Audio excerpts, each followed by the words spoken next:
प्रधानमन्त्री सुशीला कार्कीलाई पत्रकारको प्रश्न। प्रधानमन्त्री ज्यू, मन्त्री परिषद कहिलेसम्म विस्तार हुन्छ? प्रधानमन्त्री कार्कीको जवाफ, भएको भएै छ। प्रधानमन्त्री ज्यू, मन्त्री परिषद कहिलेसम्म विस्तार हुन्छ? भएको भएै छ नि। थप विस्तार कहिले हुन्छ प्रधानमन्त्री?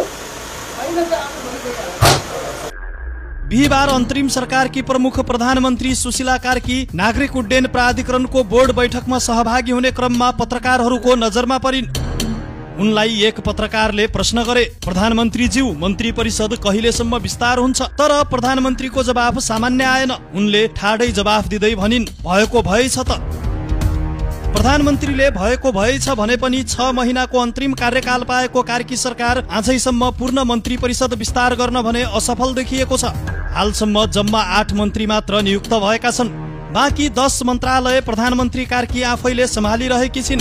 हालसम्म बनेको संक्षिप्त मन्त्री परिषदमा अधिकांश मन्त्रीहरू राष्ट्रसेवक, कर्मचारी वा प्राविधिक क्षेत्रका पुराना र परिचित नाम हुन्। पूर्व सचिव रामेश्वर खनाललाई अर्थ तथा संघीय मामिला मन्त्रालय, कुलमान घिसिङलाई ऊर्जा, यातायात र शहरी विकास, ओम प्रकाश अर्याललाई गृह, अनिल कुमार सिन्हालाई उद्योगदेखि कानून र सहकारी, महावीर पुनलाई शिक्षा तथा विज्ञान, मदन परियारलाई कृषि र जगदीश खरेललाई सूचना तथा प्रविधि मन्त्रालयको जिम्मेवारी दिइएको छ। आज चाहिँ हामी नर्मल मिटिङ नै हो र त्यसमा पनि खासै त्यस्तो केही छैन।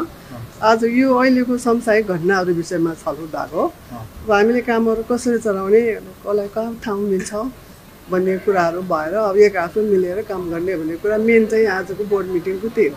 अरू खास नर्मल छ, अरू त खास केही छैन। उहाँको कन्सर्न चाहिँ काम बन्द भइरहेको ठाउँहरू नपाएकोहरूमा हामी एक आपसमा मिलेर जसलाई कुन ठाउँमा बाइक पर्छ त्यो मिलेर सकेसम्म कामलाई बन्द नगरौँ, सञ्चालन गरौँ। मेन आजको प्रधानमन्त्रीज्यूको थ्याम चाहिँ त्यही। कामको बजेट त पहिले पास भएको, आज त्यसमा केही छैन। यो अहिलेको समस्या मात्रै हो। अब जस्तो ठाउँ नपाएर अदालतको गाह्रो भएकोले क्यानको त्यो जलेको पछाडिको भागहरू उपयोग गर्न पाऊँ, अहिलेलाई अस्थायी रूपमा काम चलाउँ भने मेन कुरा चाहिँ त्यही।